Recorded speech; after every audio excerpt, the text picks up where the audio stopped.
Naturais.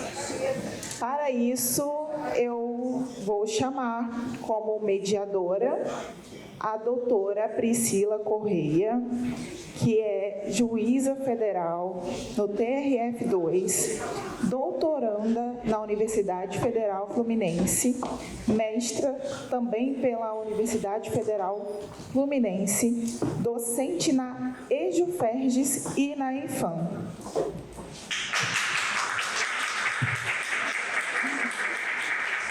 Como palestrantes, chamo a doutora Ana Carolina Miguel, que é doutora e mestre em Direito Público pela UERJ, pesquisadora da Universidade de Harvard e Colômbia, professora convidada do programa de pós-graduação e procuradora do Estado do Rio de Janeiro.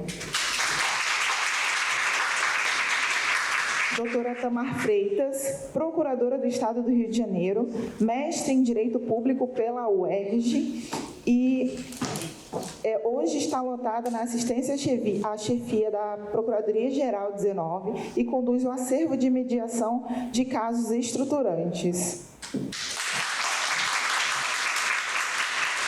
Doutora Vanessa Terrade, professora adjunta de Direito Público na Universidade Federal Fluminense, professora permanente do mestrado de Direito de Políticas Públicas na Universidade Federal do Rio de Janeiro, coordenadora interna da pós-graduação de residência jurídica da UF de Volta Redonda e também é doutora em Direito Público pela Universidade de Paris, mestre em Direito Ambiental e graduada em Direito pela Universidade FUMEC.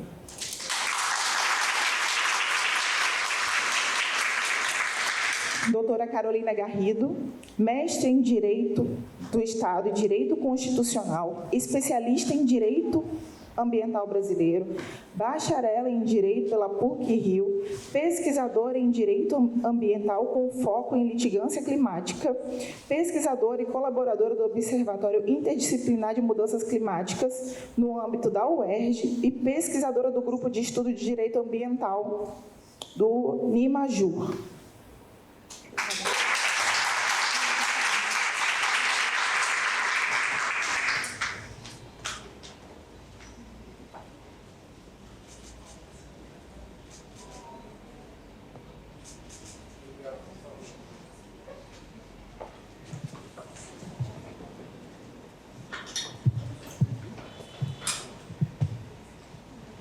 Bom dia a todas e todos. Eu quero parabenizar efusivamente as idealizadoras e organizadoras desse evento.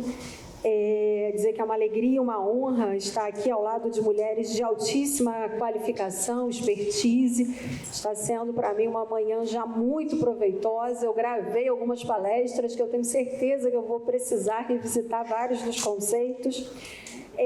O direito dos desastres como muito bem explicado pela doutora Tânia, é um campo em construção crescente e uma agenda de pesquisa interdisciplinar de altíssima relevância e que traz essa conexão de campos e esses refinamentos imprescindíveis para as nossas práticas e reflexões e, sobretudo, uma oportunidade para que a gente consiga repensar a nossa tradição jurídica de base formalista, hermética e compartimentarizada.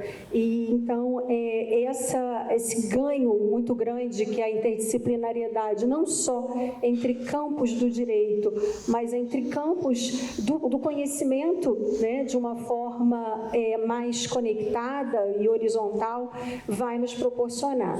Então, sem mais delongas, eu vou passar a palavra, vou seguir a ordem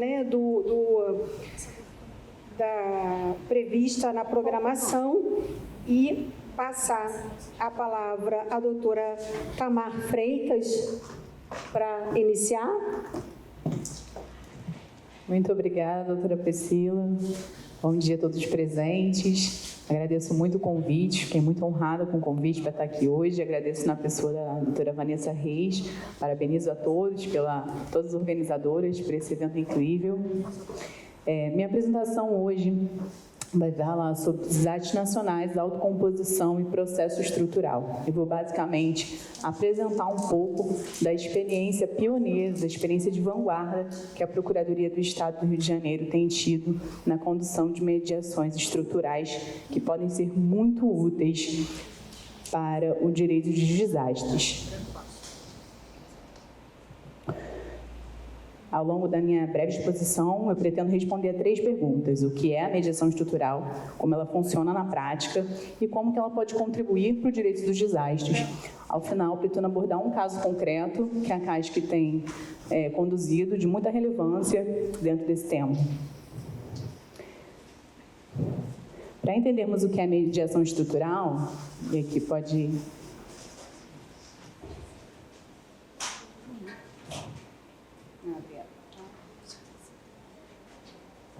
Podemos seguir sem os slides, não há problema.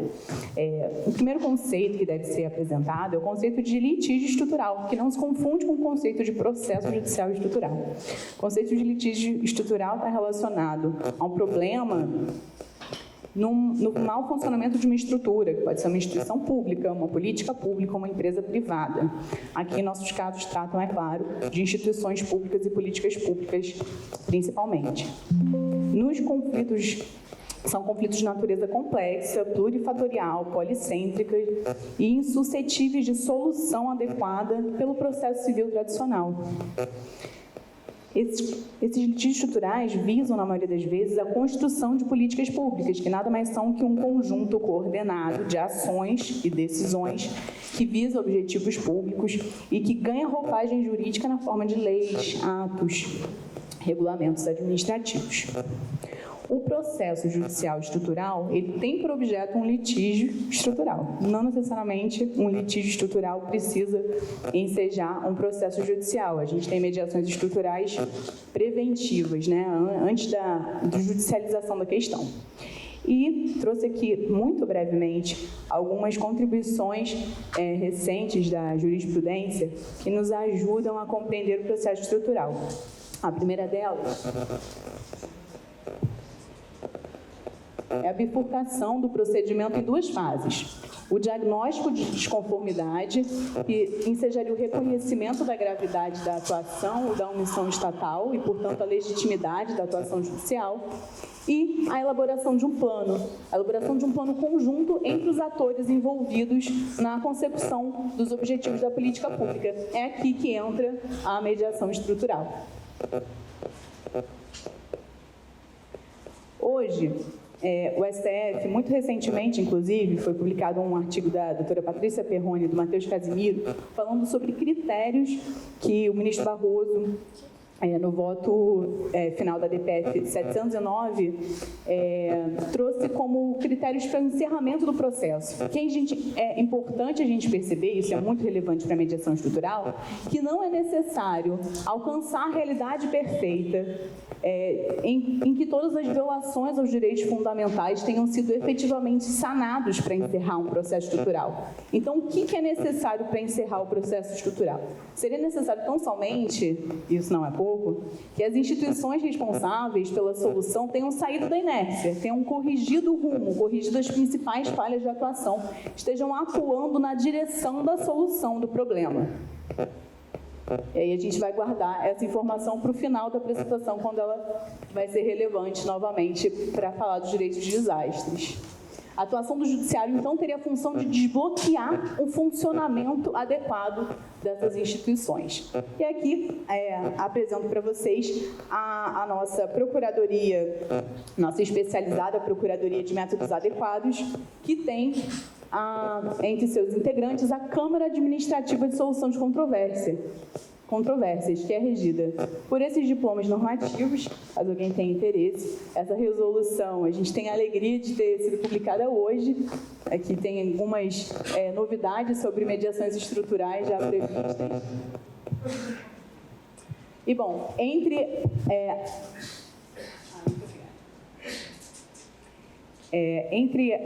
as atividades da CASC, os acervos dos procuradores mediadores são compostos, em sua maioria, por mediações, ao lado dessas outras formas de atuação, mediações que se dividem em controvérsias individuais, casos coletivos e casos estruturais, ou seja, mediações que objetivam construir solução para os litígios estruturais dos quais já falamos. Aqui a gente tem duas previsões normativas que mostram que a CASC atua tanto preventivamente quanto após a judicialização e deve priorizar, olhem só, conflitos envolvendo pessoas juridicamente necessitadas ou em situações de vulnerabilidade, isso é previsão da nossa lei estadual. No intuito de também apresentar muito brevemente quais são as regras que inspiram essa mediação estrutural, eu passo aqui rapidamente com vocês pela regra da informalidade, tem o intuito de aproximar as partes, quebrar aquela linguagem muitas vezes belicosa do contencioso que inviabiliza o ambiente negocial, a confidencialidade, uma regra muito importante prevista na lei de mediação, mas que, no caso da administração pública, é mitigada pela influência do princípio da publicidade. No caso das mediações estruturais, essa incidência é ainda mais notável do princípio da publicidade. A gente tem previsão de divulgação do calendário com as sessões de mediação para que pessoas interessadas possam participar das sessões, entre outras previsões novas da resolução. Agora, é interessante observar que é importante algum grau de confidencialidade para que o gestor público que senta à mesa fique confortável em propor soluções, propor tentativas, sabendo que o que ele falar não será usado contra ele na corte. Por isso que as atas são sigilosas e não podem ser juntadas ao processo judicial. Isso seria necessário para que o ambiente de negociação seja viabilizado e preservado. A voluntariedade, aqui esse outro tópico, é importante também para que seja mitigado o receio que a gente tem percebido de alguns gestores públicos de que a mera participação na mediação vai comprometê-los. A lei de mediação determina que ninguém é obrigado a continuar em mediação, ela pode ser encerrada a qualquer momento. Ao participar da mediação, o gestor público está só oportunizando uma conversa. Aqui a imparcialidade do mediador é fundamental para que todas as partes sejam tratadas com isonomia, tenham igual voz. E eu destaco aqui o fato de que a suspensão do processo judicial é entendida pela CASC como sendo facultativa. Isso tem sido muito importante para o Ministério Público, para a Defensoria, em algumas ações em que eles não consideram conveniente a suspensão. A lei de mediação dá a entender que a suspensão é obrigatória, mas já existe enunciado do CJF no sentido de que ela pode ser negociada. Como isso funciona na prática? Bom, as partes submetem a controvérsia à CASC, um requerimento feito no site. Existe uma fase preliminar de decisão de admissibilidade e identificação dos participantes, que é bastante desafiadora nas mediações estruturais, porque a gente precisa pesquisar na legislação, muitas vezes esparsa, quem são os órgãos, as instituições constitucionalmente competentes, legalmente competentes para a execução das políticas públicas envolvidas. A gente consulta as partes sobre interesse na autocomposição, admite, e aí o procedimento, de forma mais densa, ocorre nas sessões. Podem ser conjuntas ou privadas, podem envolver reuniões técnicas, audiências públicas, inclusive com amigos da mediação, seria um análogo para os amici-curiae, compartilhamento de documentos, análise de minuta, a gente chega à redação do termo de autocomposição, existe uma fase de aprovação interna aqui na Procuradoria do Estado para qualquer acordo, em alguns casos exigida autorização do governador, e a gente chega à comemorada e celebrativa sessão de assinatura. Ainda numa perspectiva prática, mostro aqui para vocês um calendário de mediação. Esse aqui foi o maior caso que a CASC fez até o dia de hoje, foi a Operação Verão. A gente criou um calendário para dar norte e ritmo aos trabalhos, a gente queria saber para onde a gente estava indo, em qual prazo, quem teria qual papel, quais seriam as tarefas. É semelhante ao calendário processual, mas muito mais flexível, né, do que o do 191 do CPC.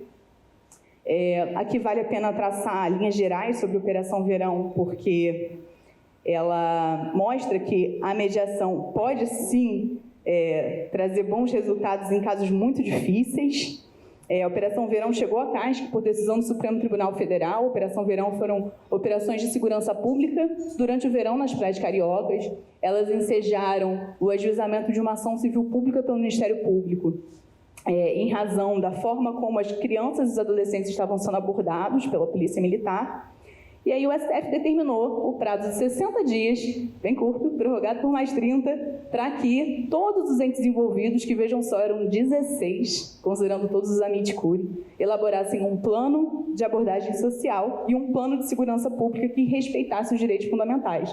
E aí vocês imaginem reuniões com mais de 40 pessoas, 4 horas de duração, foram ao todo 10 reuniões, um ambiente que começou muito não propenso ao diálogo em razão das experiências pretéritas dos participantes, que tinham sido muito desgastantes, muitas vezes num cenário mais belicoso, como eu já me referi. E, no final das contas, em 5 meses, a gente conseguiu assinar um termo de autocomposição que não só trouxe os planos que eram previstos, mas trouxe mecanismos de acompanhamento, reuniões prévias e posteriores à operação entre todos os envolvidos. Foram previstas e executadas capacitações obrigatórias, nesse caso na Polícia Militar, sobre os direitos humanos e outros temas. E o que é muito interessante, mostra já utilidade para o direito dos desastres, os órgãos desenvolveram seus sistemas de TI para compatibilizar a troca de dados. E hoje, por conta desse TAC, existe um fluxo de dados entre Polícia Militar, Defensoria Pública e Ministério Público que não havia. Isso também aconteceu no caso dos presídios, ao qual eu vou me referir muito brevemente. A execução foi um sucesso, houve apenas uma ação judicial pontual que foi resolvida rapidamente, em razão da Operação Verão, muito diferente dos 89 casos individuais. E a gente conseguiu, com o termo, aqui pensando na visão do Estado e da alocação dos recursos públicos, a renúncia por parte da Defensoria e do Ministério Público de um pedido de dano moral de 50 milhões de reais. Aqui para vocês verem o termo de autocomposição, o plano de abordagem social, que revela o protagonismo do órgão constitucionalmente competente para a execução da política pública. É uma instrução normativa feita pela polícia, minutada pela polícia e comentada, alterada pelos demais, mas o protagonismo foi da polícia.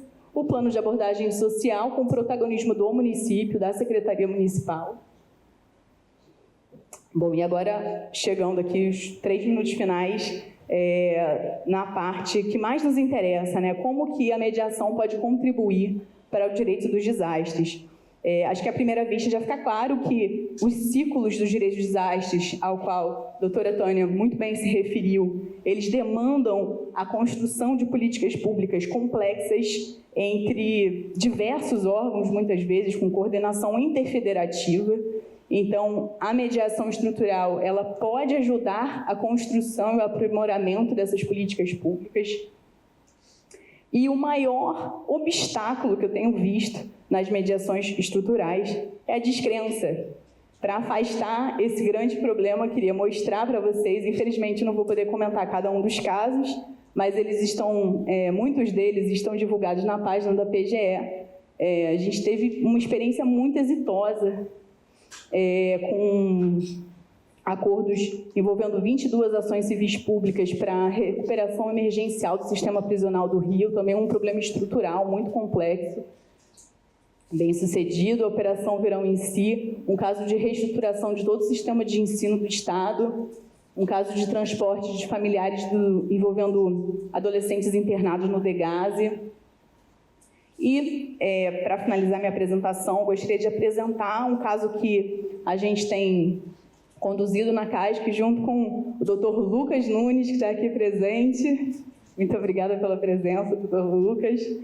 Que é o Projeto Petrópolis, esse estritamente relacionado ao nosso tema aqui de desastres. Petrópolis é uma cidade muito propensa a desastres naturais. Aqui tem uma reportagem que aponta, foi uma pesquisa do governo federal, que é a 4ª cidade do país mais propensa a desastres climáticos, 72 mil pessoas vivendo em áreas de risco. A tragédia de 2022 teve no final muito mais mortos do que a própria tragédia do Rio Grande do Sul, que abalou tanto o país. E aí, por conta de todas as tragédias, né, que aconteceram, foram ajuizadas muitas ações civis públicas. A gente hoje reuniu na CASC 91 ações civis públicas em uma mediação para tratar de obras nas encostas. A gente precisou fazer um esforço de separar os temas conforme os interlocutores. Então, a gente tem agora uma mediação sobre as encostas, uma mediação sobre macrodrenagem, que envolve 5 ACPs, uma sobre política habitacional, proposta pelo Dr. Lucas, aqui presente, ainda com um número indeterminado de ações. Ela vai cuidar tanto dos pedidos episódicos de indenização, quanto, como a Júlia apresentou, né, esses projetos que a gente faz de redução de riscos ambientais em encostas, em morros, envolvem inevitavelmente a remoção de pessoas, uma questão muito delicada, e a gente vai tentar tratar somente desses casos decorrentes, das remoções decorrentes da necessidade apontada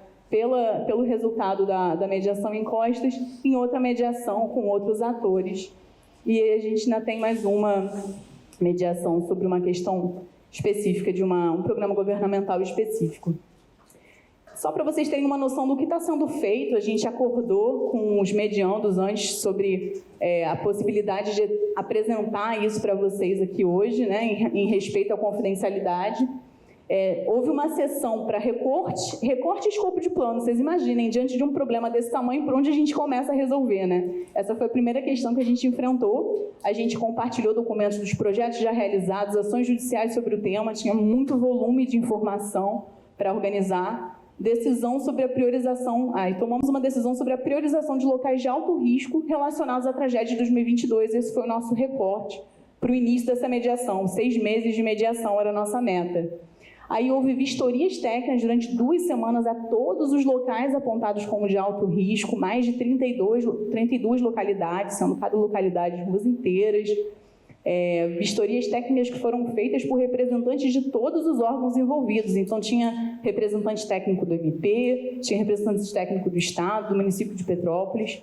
Ao final, será feita uma planilha de diagnóstico. Essa é a fase que a gente está agora. Essa planilha está sendo encerrada, na qual os técnicos vão sugerir o que fazer com cada localidade, se é caso de remoção, se é caso de obra, se é caso de inércia. E essa planilha vai ser transformada em um mapa. Desse mapa, a gente vai elaborar um plano que vai ser composto por diversos projetos de curto, médio e longo prazo, com prazos irresponsáveis. E a fase seguinte, que vai ser a mais desafiadora, vai ser a assunção da paternidade desses projetos com os orçamentos existentes. O que sobrar, o que não puder ser feito com os orçamentos existentes pelos entes envolvidos, a gente vai trazer para financiamento federal e internacional. E aí vai entrar uma nova fase da mediação de incremento da legitimidade democrática, na qual a gente vai promover audiências públicas na Câmara Municipal, vai entrar em contato com a Associação de Moradores. Bem, esse é o nosso plano aqui. É muito desafiador, mas estamos trabalhando duro num ambiente de muita cooperação entre todos os envolvidos. Finalizo aqui minha apresentação, então. Tem outros casos que envolvem, de forma mais lateral, os direitos dos desastres, mas eu vou me ater ao tempo. E agradeço mais uma vez aqui a participação.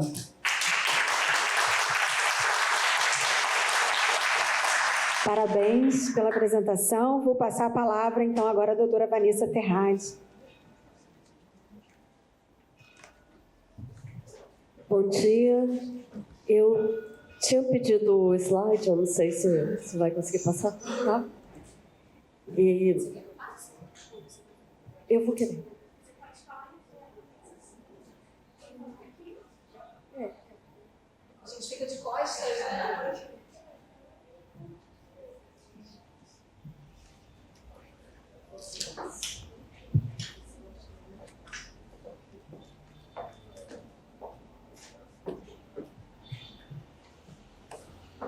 Oi, bom dia.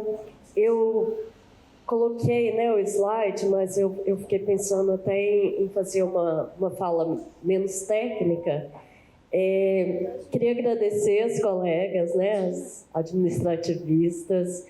Eu fico muito feliz a cada vez que a gente consegue realizar um evento, assim, juntar as colegas, ver a participação de outra instituição.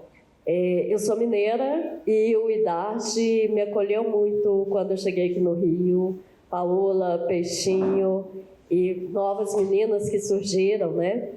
Estou muito feliz com esse evento de hoje, que é, inclusive, um tema que a Carol escolheu e que é um tema que eu tenho com muito carinho e com uma relação até pessoal. Né? Eu coloquei aqui a foto ali do Carlos Drummond de Andrade. É uma foto que eu tirei lá no Memorial Carlos Drummond de Andrade, na cidade de Itabira. Eu sou itabirana, assim como Drummond. E tem esse memorial do Drummond e, por coincidência ali, a gente vê uma cratera que é a escavação do que era o Pico do Cauê. Quando o Getúlio Vargas criou, né, a Companhia Vale do Rio Doce, na década de 40, ele criou na cidade de Itabira, porque Itabira tinha esse Pico do Cauê, que era um pico enorme. Eu me lembro que quando eu era criança, as pessoas falavam assim, que pratão de comida, parece o Pico do Cauê. E hoje em dia ninguém fala mais isso, né? Porque a imagem que se tem hoje do Pico do Cauê é essa cratera. Eu fiz a minha pesquisa de doutorado estudando racismo ambiental, e eu estudei o racismo ambiental voltado para poluição dos solos. Então, peguei alguns casos, tentei fazer o direito comparado Brasil-França, porque na época o Brasil não tinha nenhuma regulamentação em termos de áreas contaminadas. O estado de São Paulo tinha, mas o Brasil não tinha. Acabou tendo uma resolução do CONAMA ali no período da minha inscrição no doutorado. Então, trabalhei com racismo ambiental nesse contexto, abordando alguns casos, né, de São Paulo. E aí eu falo hoje de barragens de mineração, eu tento falar em barragens de mineração, e eu já começo dizendo, esse não é o meu tema, né, não foi o meu tema de pesquisa do doutorado, mas esse é o meu tema, é um tema em que eu me coloco na posição de afetada, né? E eu gosto sempre de dizer isso, porque quando a gente fala em desastres, né, na questão ambiental, a gente sempre pensa em afetados como uma população com uma vulnerabilidade em educação, né, também. Então, eu gosto de me colocar e de dizer que eu me sinto afetada para poder, né, trazer aí um pouco da sensação de uma pessoa que vive aí em um contexto de medo, né, de um desastre ambiental. Já ia pedir para passar. Aí eu coloquei, né, a visão do famoso Pico do Cauê. Então, o Pico do Cauê, ali uma foto na década de 40, e essa foto aí do Pico do Cauê eu tirei em 2006, quando eu fiz a minha monografia, né, o meu TCC, e eu abordei a questão do desenvolvimento sustentável e o Pico do Cauê, né, para tentar falar da mineração. Opa. Bom, eu acho que muita resistência em falar em mineração, e eu penso que essa resistência ela é ligada ao próprio contexto de quem vive em uma cidade que depende daquela atividade. Por coincidência, né, hoje eu vivo em Volta Redonda. Então, o Getúlio Vargas, na década de 40, criou a Vale na minha cidade e criou a CSN no que é a minha cidade também. Eu me tornei volta-redondense. Então, por coincidência, eu vivo nesses dois contextos e eu vejo a nossa dificuldade em falar, né, em abordar o tema, porque a gente tem alguém da família que trabalha lá, muita gente da família, né? E a gente tem muito medo, assim, a gente tem muita dificuldade de criticar, às vezes a gente não quer nem pensar. Então, eu tive essa consciência, assim, quando eu acabei meu doutorado, eu falei, nossa, eu pesquisei tanto fora, pesquisei em São Paulo, e eu não coloquei, né, não pensei um pouco na minha realidade. Hoje eu tenho tentado fazer um pouco esse trabalho contrário, e eu acho que esse BIM, né, esse prestar atenção, ele se dá em 2015, quando a gente tem o primeiro grande rompimento de barragem. Essa foto aí é do rompimento da barragem da Samarco, né, no município de Mariana, e que acabou aí com a comunidade de Bento Gonçalves.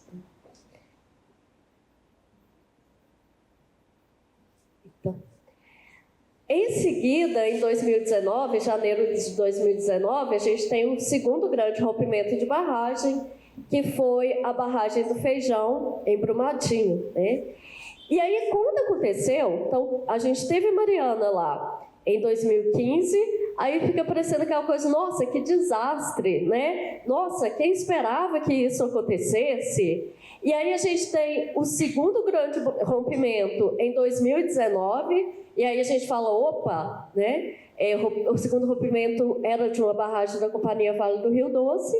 E aí, no mês seguinte, a gente vai para as ruas em Itabira. A gente fala, peraí, nós temos aqui em Itabira 15 barragens de mineração. Uma das maiores barragens de mineração está em Itabira. E aí a gente fala, a gente está com um risco muito grande de sermos o terceiro grande caso de rompimento de barragens. Então a gente foi para a rua, criamos o comitê de barragens, de atingidos por barragens. Foi um comitê que foi criado exatamente pelo nosso medo, e um comitê que foi ganhando força pela questão de dificuldade de informação com o poder público. Em obter, eu vi ali os colegas da Defesa Civil, né? A gente teve assim, uma procura muito grande na Defesa Civil em Itabira, tentando dizer o que vocês conseguem ter como informação dessa empresa, da Companhia Vale do Rio Doce, que a gente não tem, né? E que a gente vai vivendo nesse contexto de medo. Inclusive, tivemos também a realização de mediação comunitária. O Ministério Público realizou mediação comunitária para tentar trazer um pouco de informação. Então, a nossa procura ao Ministério Público acabou ocasionando essa mediação comunitária. Eu fiz parte de algumas reuniões, né? Algumas sessões da mediação comunitária, mas acabei saindo por vir para o estado do Rio de Janeiro. Então, a primeira pergunta que a gente se faz é: o que são barragens? A gente tem, em 2010, essa lei nacional que criou a Política Nacional de Segurança de Barragem. Essa lei, ela foi totalmente modificada em 2020. E ela foi modificada por quê? Quando a gente teve, né, o rompimento da barragem do Feijão em janeiro de 2019, exatamente um mês depois, a gente teve em Minas a promulgação da Lei Estadual de Segurança de Barragem, que a gente chama aí de Lei Mar de Lamas Nunca Mais. E aí eu sempre gosto de dizer que a gente fala, nossa, barragem do Feijão foi o mês passado, um mês depois, Minas conseguiu, né, uma lei Mar de Lamas Nunca Mais. A Lei Mar de Lamas Nunca Mais, ela veio tarde, porque ela começou a ser trabalhada depois do rompimento, em 2015, da barragem da Samarco.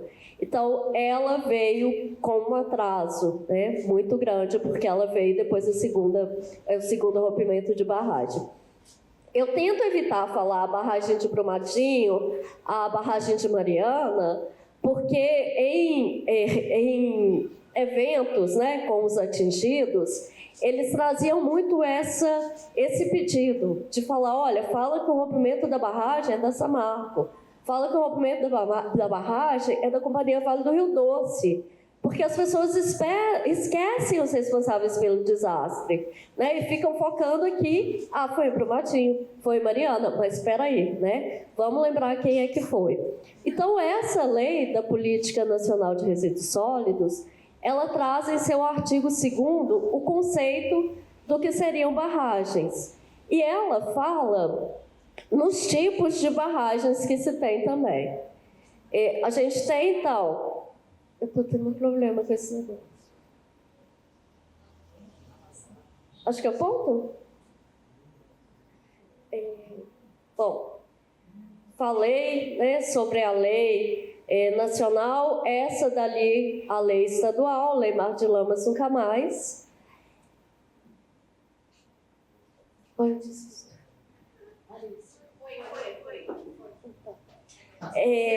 Então, a gente vê os tipos de barragem, e aí a gente tem, dentre a previsão de barragens na lei, barragens de água, que às vezes a gente pensa mais em barragens de água por causa da energia, né, hidráulica. A gente tem barragens de resíduos industriais e a gente tem aí a barragem de mineração, que é exatamente a que eu estou pensando agora. O artigo 7º da lei, ela vai falar na classificação de barragens. Então, ela faz essa classificação, ela coloca ali categorias de barragem, pensando, trabalhando com 3 aspectos. Então, ela pega o volume de barragem, ela pega o dano potencial associado e ela traz aí a categoria de risco. Ela vai falar, né, ela vai levar em consideração a época de criação dessa barragem, a intensidade da atividade ali, né, envolvendo essa barragem, e aí ela vai classificar a barragem em alto, em médio e em baixo risco. Acho que dá para pensar. Nível de rejeitos, né? Eu vou tentar pular essas partes mais técnicas. E aí, pensando na barragem de água, pode ir, Thalita. A classificação das barragens, né? É o que eu comentei aqui do artigo 7º, e aí a gente, volume, dano, categoria de risco, e aí a gente entra num aspecto que é o da fiscalização. Então, o artigo 5º da lei, eu estou na lei, a lei nacional, tá? O artigo 5º, ela vai falar na fiscalização. E aí ela diz, essa fiscalização, ela é a cargo dos órgãos que compõem o SISNAMA, o Sistema Nacional, né? No caso de Minas, é o FEAM. Então, o controle, ele é feito pelo FEAM. O parágrafo 2º, é o que me chama mais atenção, porque ele diz que a fiscalização, ela deve se dar em análise documental, em vistoria técnica, em indicadores de segurança. E por que eu chamo atenção ali para análises documentais? A gente tem a Agência Nacional de Mineração, e a Agência Nacional, ela trouxe, né, ela compartilhou uma angústia, dizendo assim, nós teríamos que ter aí pelo menos 40 agentes de fiscalização. Ela conta que em 2000 que na época, né, em que ocorreu o segundo rompimento, em 2019, que eram somente 8. Então, a Agência Nacional está dizendo, eu preciso de 40 fiscalizadores, eu tinha apenas 8, com o segundo grande rompimento, em 2019, eles passaram a ser 13. Então, ela fala, eu tenho, né, depois do segundo grande rompimento, eu tenho 1/3 do que eu precisava. Então, quando a gente pensa em fiscalização, a Agência Nacional de Mineração, ela diz que ela trabalha, que o FEAM trabalha basicamente com análise de documentos. Então, essa questão da visita técnica, eles não têm condição de fazer. Eles ficam com análise de documento, porque a fiscalização das barragens, ela tem que ser feita pela empresa. Então, a empresa, ela tem que fazer essa fiscalização e ela tem que trazer esses dados. Os órgãos ambientais, eles teriam de analisar essa documentação da empresa, teriam também que fazer essa vistoria técnica, só que eles ficam só na analisar os dados da empresa. Quando a gente teve o rompimento da barragem do Feijão em 2019, a Companhia Vale do Rio Doce tinha acabado de entregar os dados da fiscalização dela, dizendo da segurança da barragem do Feijão.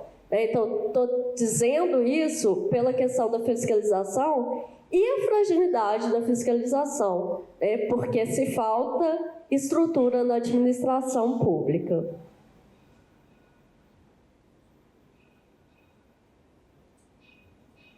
Então, os dados aí da Agência Nacional de Mineração. E aí a gente tem uma previsão, né, que se trabalha com a legislação de abordar, então, esse número de barragens com a classificação de alto risco, que a gente fala de risco de nível 3.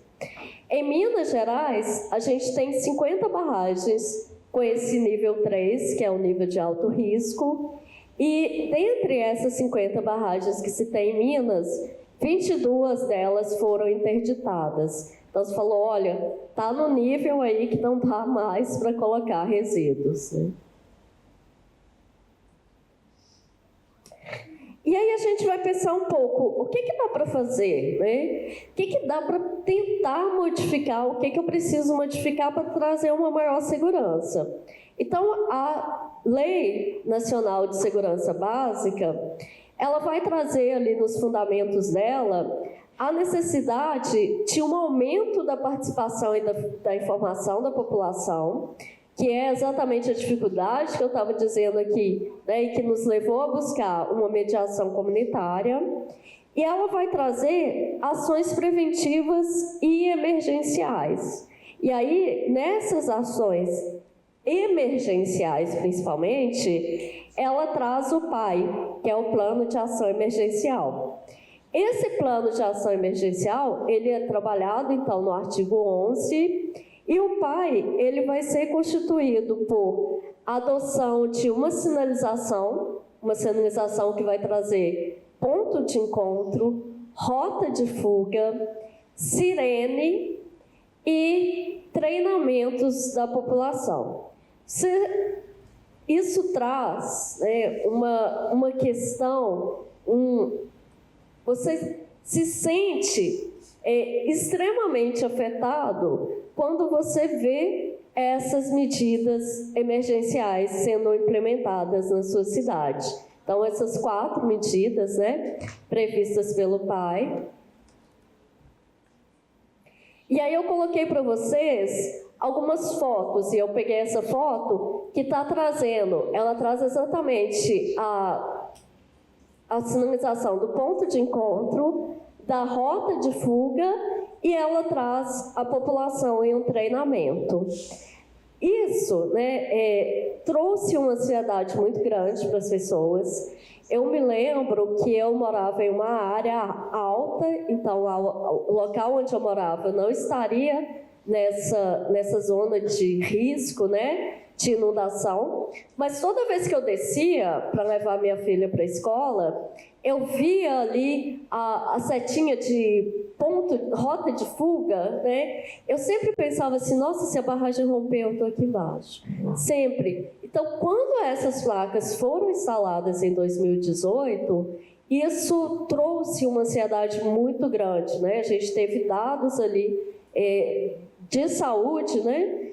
Dizendo do aumento da condição de ansiedade da população. Dessas pessoas em especial que estavam nessa área aí, né, considerada como de grande risco. Coloquei uma imagem ali, um mapa de Itabira, mostrando a distribuição das nossas 15 barragens de mineração na cidade. Uma vez tocou a sirene, então a Companhia Vale do Rio Doce, ela passa, né, ela coloca um aviso dizendo, a gente vai testar a sirene tal dia, em tal horário.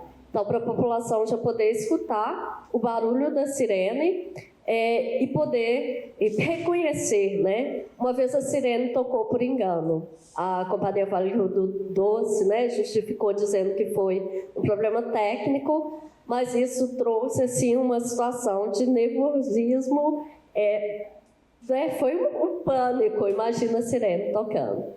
Eu coloquei aí o presídio de Itabira, porque quando a lei ela vem, ela traz uma classificação da zona de autossalvamento, que a gente chama de ZAS. Essa zona de autossalvamento, ela é aquela região que, se a barragem romper, ela vai ser atingida em até 30 minutos.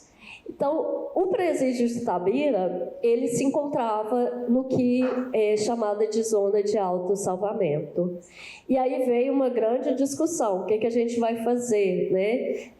Se romper a barragem do Itabiruçu, que era uma barragem que estava com um nível alto de classificação, essa barragem ela vai inundar aí o presídio.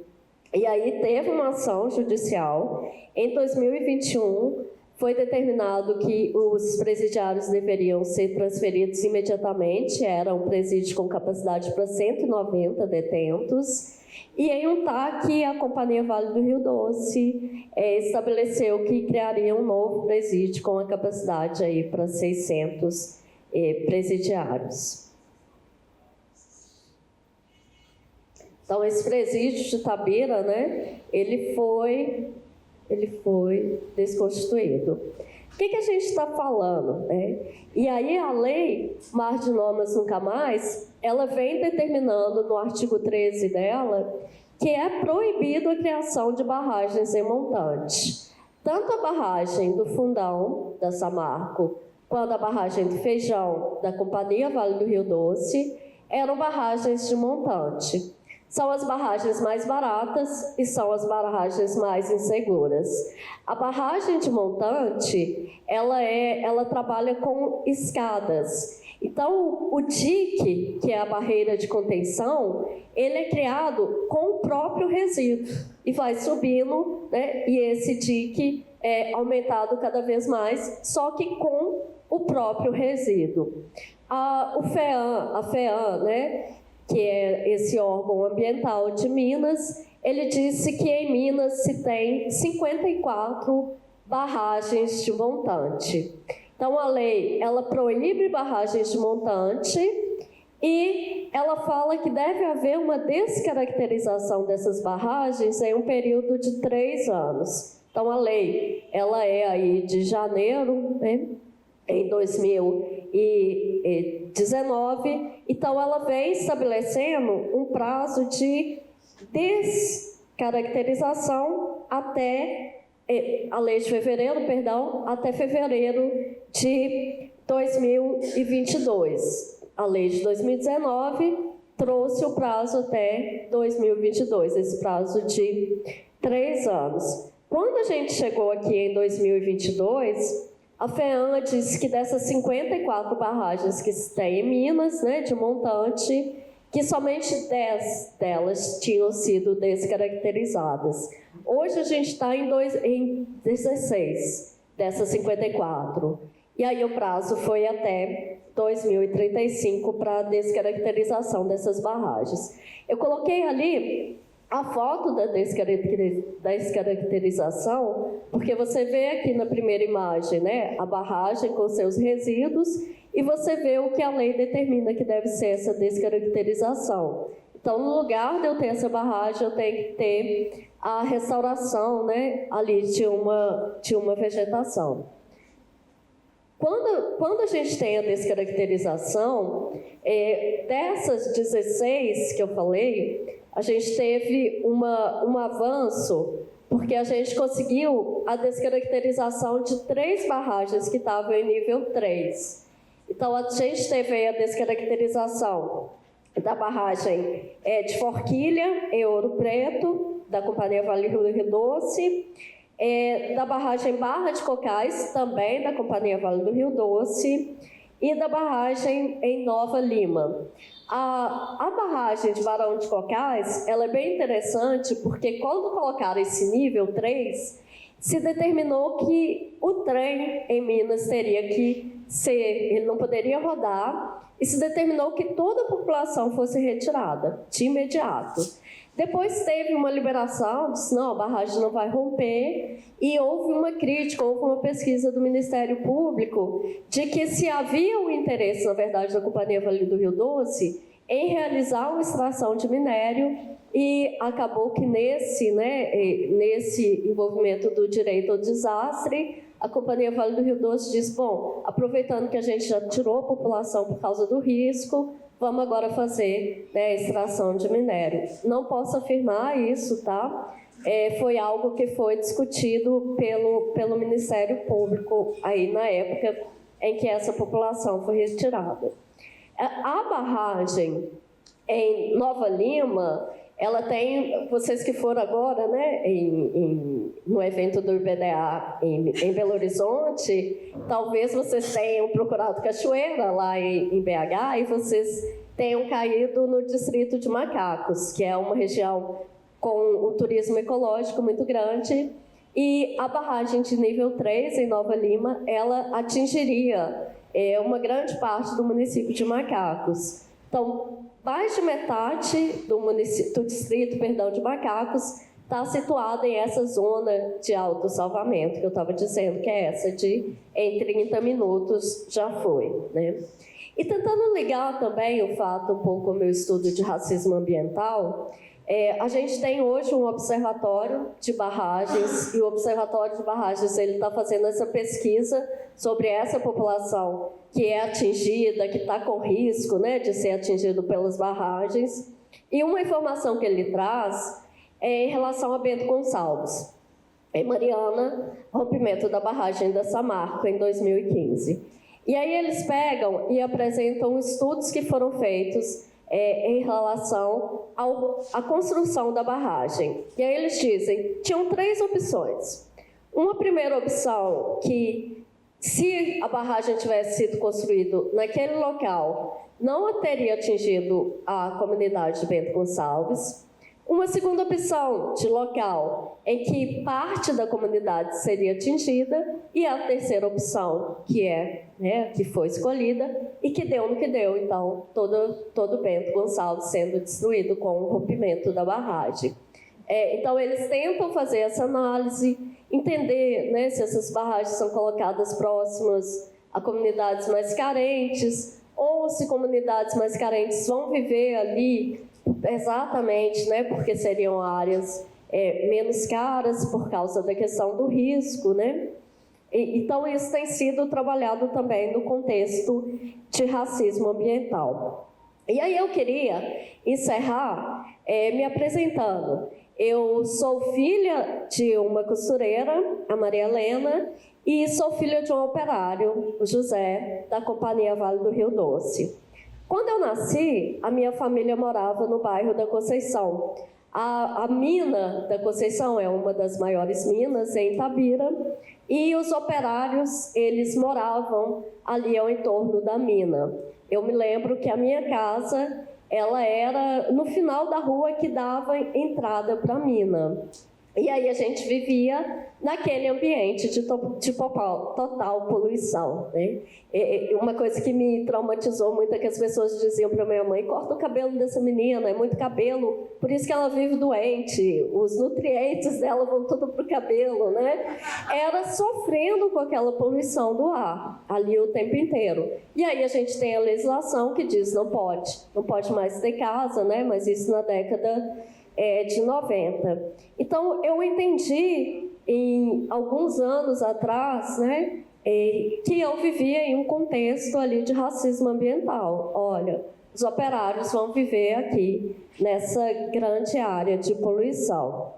Hoje, então, para encerrar a minha apresentação, que eu peço licença, eu fui, então, para Volta Redonda, né?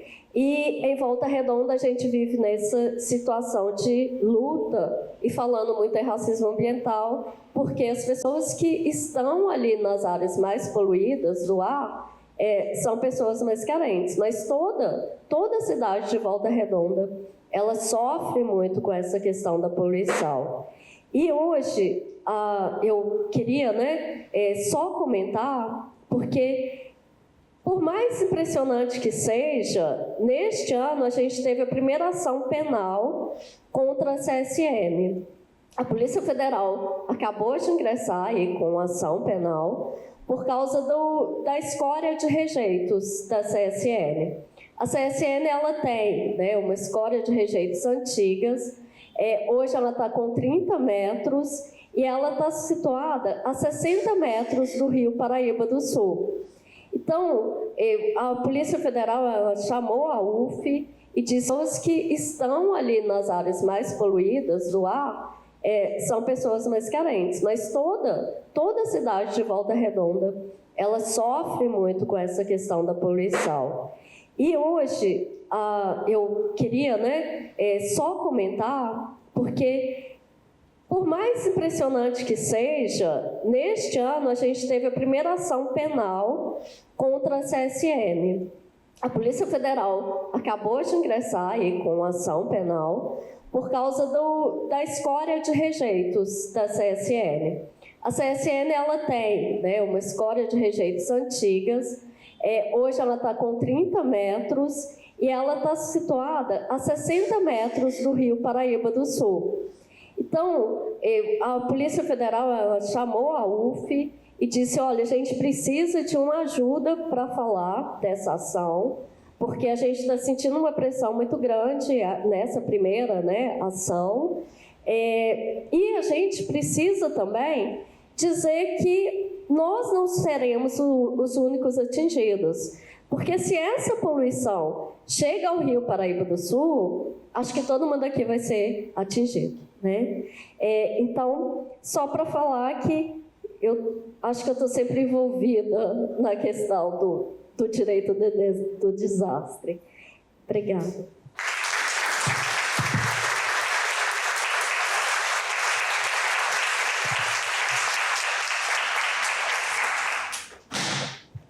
Parabéns, excelente ouvirmos a doutora Vanessa Terrade.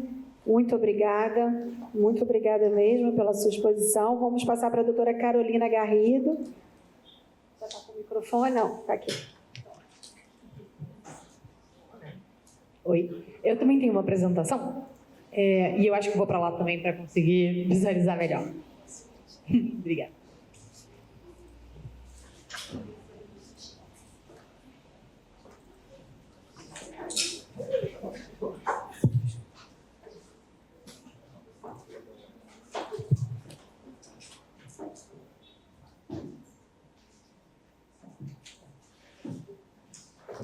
Pronto, a gente consegue ver agora.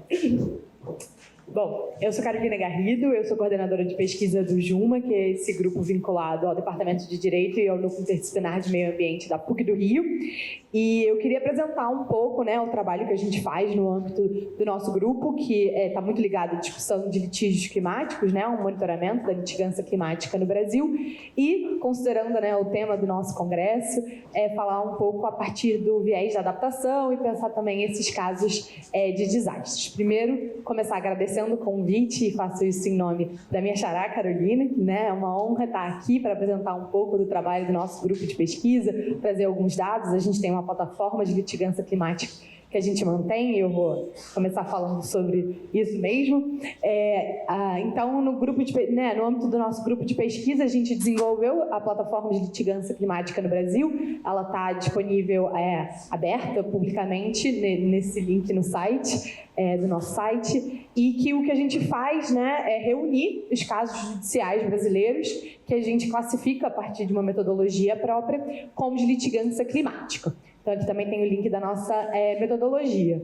É claro que toda análise de dados e reunião de casos tem que ter um escopo e uma limitação. Então, os que estão ali nas áreas mais poluídas do ar são pessoas mais carentes, mas toda a cidade de Volta Redonda ela sofre muito com essa questão da poluição.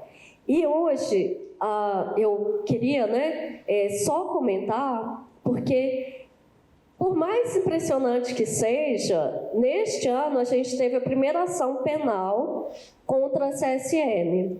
A Polícia Federal acabou de ingressar aí com ação penal por causa da escória de rejeitos da CSN. A CSN ela tem uma escória de rejeitos antigas, hoje ela está com 30 metros e ela está situada a 60 metros do Rio Paraíba do Sul. Então, a Polícia Federal ela chamou a UF e disse, olha, a gente precisa de uma ajuda para falar dessa ação, porque a gente está sentindo uma pressão muito grande nessa primeira, né, ação. E a gente precisa também dizer que nós não seremos os únicos atingidos. Porque se essa poluição chega ao Rio Paraíba do Sul, acho que todo mundo aqui vai ser atingido, né? Então, só para falar que eu acho que eu estou sempre envolvida na questão do direito do desastre. Obrigada.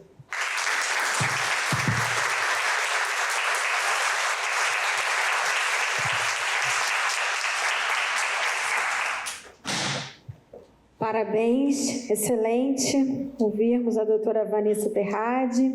Muito obrigada mesmo pela sua exposição. Vamos passar para a doutora Carolina Garrido. Já está com o microfone? Não, está aqui. Oi, eu também tenho uma apresentação e eu acho que vou para lá também para conseguir visualizar melhor. Obrigada.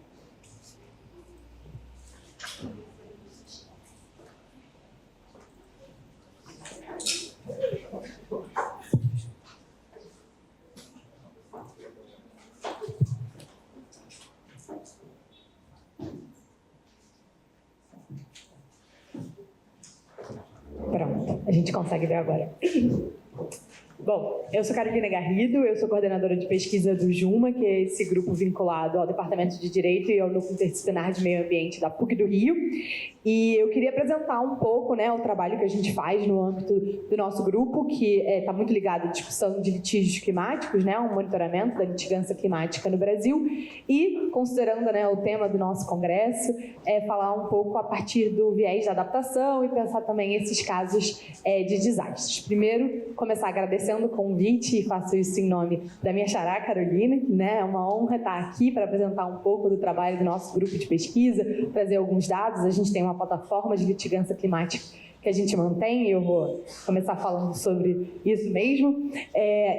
Então, no âmbito do nosso grupo de pesquisa, a gente desenvolveu a plataforma de litigância climática no Brasil. Ela está disponível, aberta publicamente, nesse link no site, do nosso site, e que o que a gente faz, né, é reunir os casos judiciais brasileiros que a gente classifica a partir de uma metodologia própria como de litigância climática. Então, aqui também tem o link da nossa metodologia.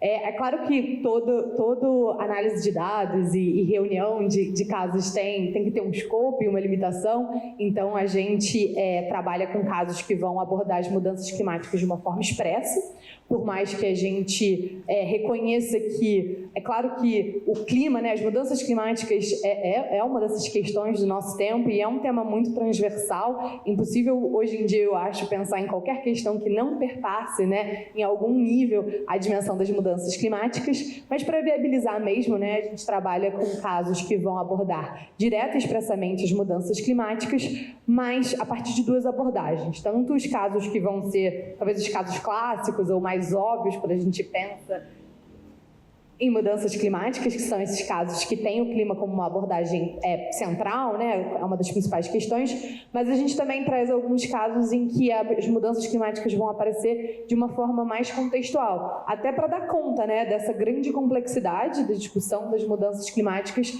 e as diferentes formas que a gente vê isso sendo levado ao judiciário. Então, a gente faz esse monitoramento dos casos, a gente cadastra eles na plataforma, disponibiliza um resumo e também faz diversas classificações conforme alguns parâmetros que a gente desenvolveu, né, na nossa metodologia. E esses parâmetros permitem que a gente faça uma análise das particularidades das ações climáticas brasileiras, porque a gente sabe também que o movimento de litigância climática, na verdade, é um movimento global, né? Hoje em dia, diversos países tem esses casos, a gente tem mais de 4.000 casos espalhados pelo mundo, tem outros grupos de pesquisa que fazem esse monitoramento no âmbito internacional, então a gente tem parcerias com outras plataformas, tanto regionais da América Latina como globais, como a mantida pela Universidade de Columbia, pelo Saving Center. E hoje em dia, o Brasil, na nossa plataforma, acho que o próximo slide, inclusive, é um print para vocês verem um pouco a carinha dela.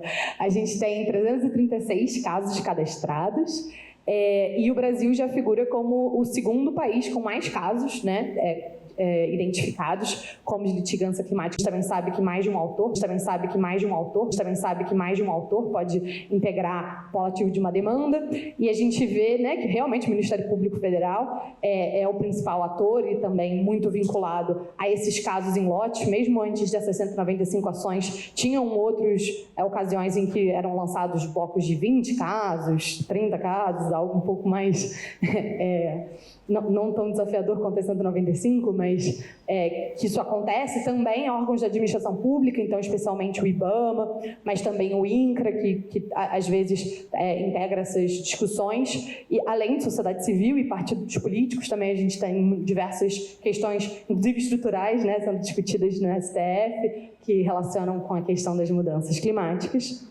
E hoje em dia, quem é o mais demandado, justamente por conta dessa mudança de perfil, é a primeira vez que a gente vê isso, inclusive, nos nossos dados, são indivíduos e empresas, muito por conta, né, desse lote de casos e dessa nova tendência, né, de uma massificação da propositura de ações em relação ao desmatamento, requerendo essa indenização também pelos danos climáticos. Mas a gente ainda tem uma grande presença do poder público. Nas primeiras análises que a gente fazia, a gente via que realmente o polo passivo, majoritariamente, eram o poder público nas suas diferentes esferas, e inclusive a novidade desse nosso novo relatório que a gente vai lançar em breve é olhar a partir do polo passivo. Então a gente tem uma primeira parte em que a gente traz essas visualizações dos dados de forma geral, mas a gente vai ter uma segunda parte em que a gente vai analisar esses mesmos gráficos, essas mesmas categorias que a gente desenvolveu como grupo de pesquisa a partir dos diferentes polos passivos, para ver se tem uma diferença nessa mobilização. Quando a gente tem o poder público no polo passivo, casos híbridos em que a gente tem ao mesmo tempo o poder público e privados, e casos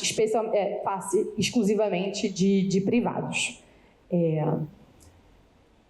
Aqui também o setor de emissões de gases de efeito estufa, para a gente ter uma noção, mudança de uso da terra e florestas é disparadamente o principal setor discutido, muito relacionado às nossas próprias emissões, que a gente sabe que estão muito vinculadas ao desmatamento, seguido por agropecuária e energia, né? Também a gente tem diversos casos discutindo combustíveis fósseis, produção de petróleo. A gente também sabe da centralidade, né, do Brasil na indústria do petróleo global, e a agropecuária também muito relacionada, inclusive nos casos de mudança de uso da terra, o desmatamento relacionado à abertura de novas áreas para a agricultura e para a pecuária.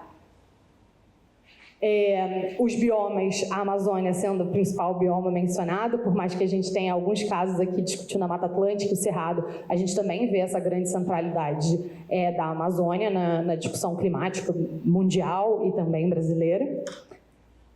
Mas o principal gráfico que eu queria mostrar para vocês, e a segunda parte da minha fala vai estar mais centrada pensando isso aqui, são as medidas abordadas. Essa é uma outra categoria que a gente faz para pensar, então, qual é o objetivo que os demandantes estão levando essas ações para o judiciário, que tipo, né, de discussão está sendo trazida. E a grande maioria dos casos, hoje em dia, ainda discute mitigação, né? As emissões de gases de efeito estufa, como a gente contribui para o problema das mudanças climáticas. De novo, pode ser abordado ao mesmo tempo mais de uma medida, e a gente vê que isso é muito comum, inclusive. Então, depois da mitigação, a gente tem a responsabilidade civil por dano climático, então a gente vê, inclusive, que grande parte dos casos de responsabilidade civil que eu mencionei por desmatamento vão falar de resp civil, mas também vão pedir medidas de mitigação, no sentido de fazer parar o desmatamento, de reparar a área que foi desmatada e pensar provimentos, né, a partir do judiciário que relacionem essas duas medidas. A gente tem também a avaliação de riscos climáticos, que também tem uma dimensão para pensar desastres, mas a gente vai ver que isso é menos comum. Mas a gente também vê em muitos casos de licenciamento, né, essa avaliação feita pelo poder público, da atividade econômica, mas também das próprias empresas, então a gente tem alguns casos assim. E a adaptação, na verdade, é a medida menos abordada. Então, quando a gente está chegando no judiciário, pelo menos expressando, né, falando sobre mudanças climáticas de uma forma direta e expressa, a gente ainda está falando muito pouco dos impactos das mudanças climáticas. A gente está falando ainda muito e é claro que é fundamental pensar medidas de mitigação e pensar como a gente consegue reduzir a nossa contribuição para esse problema, mas também é tão fundamental quanto a gente pensar a resposta a partir dos impactos, né? Quem são as pessoas mais impactadas, como a gente pensa em medidas para dar conta desses desses impactos. Então, a gente só tem 17 casos dentre 332 que vão abordar a medida de adaptação. E aí eu trouxe algumas características desses casos, depois eu vou entrar em alguns exemplos também, para a gente pensar um pouco. Então, o primeiro ponto é que essa realmente é a medida menos mapeada, né, nas ações categorizadas pelo JUMA. Na maioria dos casos, a adaptação não vem sozinha, na verdade, ou não é um tema central do que está sendo discutido no caso. Tem um único caso em que ela é abordada exclusivamente, eu vou falar rapidamente dele também, mas é muito comum que, na verdade, a gente tenha outras discussões e a adaptação venha transversalmente ou também mencionada. E a maioria desses casos é exclusivamente em face de atores públicos. Então, 14 desses 17, acho que também fala muito da centralidade do poder público em dar resposta nesses contextos, né? E pensar soluções de adaptação, tanto previamente quanto também, uma vez ocorrido um desastre, de dar resposta a ele. A gente tem 2 casos em atores híbridos, em que a gente tem, ao mesmo tempo, o poder público e os privados, e um único caso que é somente em face de um privado. Então, eu vou falar rapidamente dele.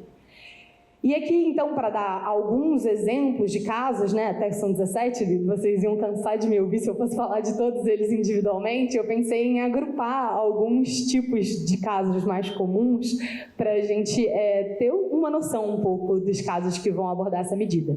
E a grande maioria deles são casos gerais que também abordam adaptação. Então, não são casos que são focados em adaptação ou que têm uma grande preocupação com a adaptação. Trouxe alguns exemplos, como a DPF 708 do Fundo Clima, foi um caso que ganhou bastante visibilidade no STF, a gente teve uma primeira jurisprudência climática por parte do Supremo, falando, né, da importância da paralisação do Fundo Clima e da alocação de recursos para a ação climática, e no âmbito da alocação de recursos para a ação climática, se fala tanto de mitigação quanto de adaptação, mas não é um caso realmente que fala sobre adaptação.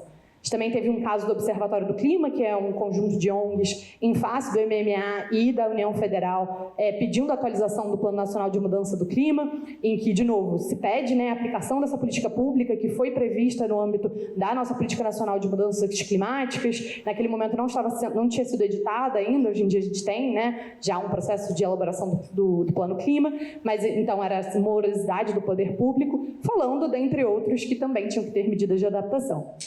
E o único caso em face exclusivamente de privados é esse caso da Conecta Direitos Humanos, uma outra ONG, em face do BNDES PAR, que são esses o banco, né, e o Banco BNDES e o braço dele em investimentos, falando que esses bancos não têm uma avaliação de riscos em relação aos investimentos feitos, né, inclusive com recursos públicos, para olhar os impactos climáticos desses empreendimentos. E aí, ao falar sobre, né, esses investimentos feitos, eles falam que o olhar a partir do clima não é feito nem para olhar a contribuição desses empreendimentos para as mudanças climáticas, nem os impactos que as mudanças climáticas podem ter nesses empreendimentos que estão recebendo investimento público. Então, não são casos específicos de adaptação.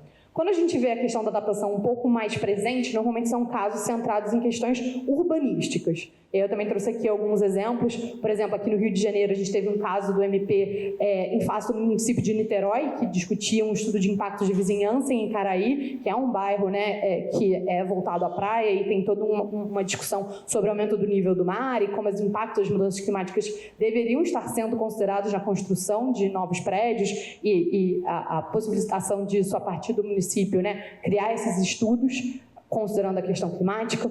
A gente também tem um caso em Florianópolis, proposto pela ONG Costa Legal e outros, que fala sobre a governança ambiental da Lagoa da Conceição. Também é um caso estrutural, fala sobre diversos dos problemas ambientais da lagoa e a ausência de políticas públicas implementadas. E ele vai falar que, num contexto de mudanças climáticas, também tem que ser considerados esses contextos de adaptação. E o último é um caso de regime de proteção de APPs, né? A gente teve uma mudança da lei, isso foi questionado no Supremo a partir dessa DI que está mencionada aqui.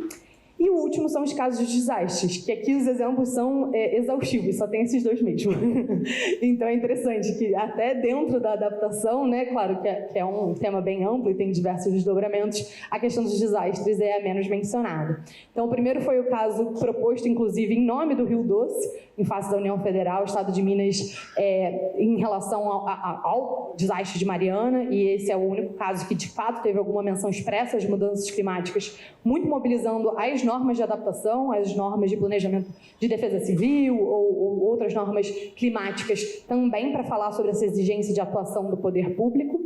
E o outro foi o caso do desastre do Rio Grande do Sul, que a gente teve o Ministério Público Federal e, posteriormente, a inclusão da ANAB em face da União, do Estado do Rio Grande do Sul e dos municípios do Vale do Taquari, pensando o desastre também em medidas estruturantes para pensar, um litígio estrutural também, sobre a resposta que foi dada ou a resposta insuficiente que foi dada em face do desastre.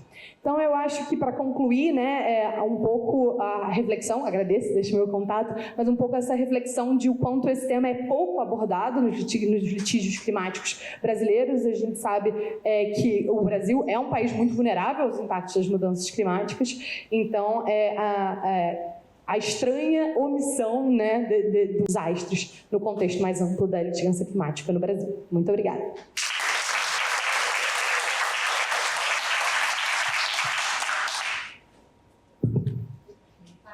Vamos dar continuidade com a palestra da doutora Ana Carolina Miguez. Bom, gente, boa tarde. Bom, gente, boa tarde. Prometo ser breve, acho que já estamos todos sendo chamados para almoçar, mas antes disso queria agradecer enormemente a Carolina Fidalgo, a Vanessa, a Arícia pelo convite, parabenizar pela organização desse evento. É um prazer enorme estar aqui hoje, falar num evento composto só de mulheres, então só tenho realmente a agradecer pela oportunidade e parabenizar. E parabenizar a todas pela organização e também as palestrantes que me antecederam com exposições absolutamente brilhantes sobre os seus temas. E, bom, a minha fala trata rapidamente sobre a Lei 12.608 de 2012, que estabelece a Política Nacional de Proteção e Defesa Civil.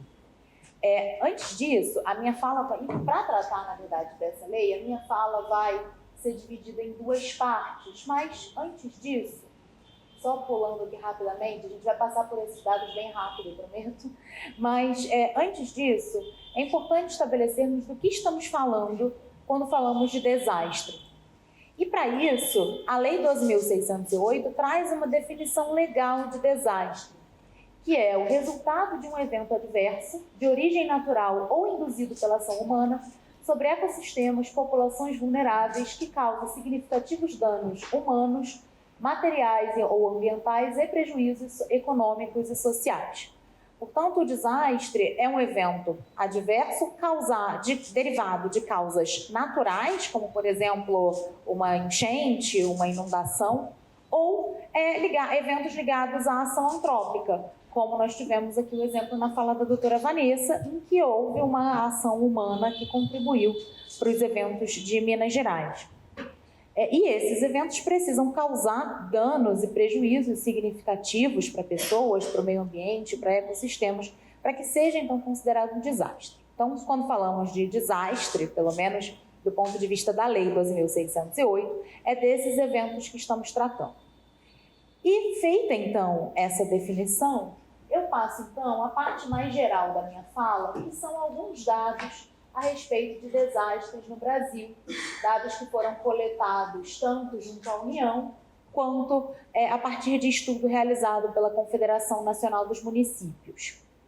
E, para isso, é importante nós termos, inicialmente, em mente que, muito embora a Lei da Política Nacional de Desastres date de 2012, na verdade, o Brasil possui legislação ainda que remonta à década de 1960 em matéria de desastres.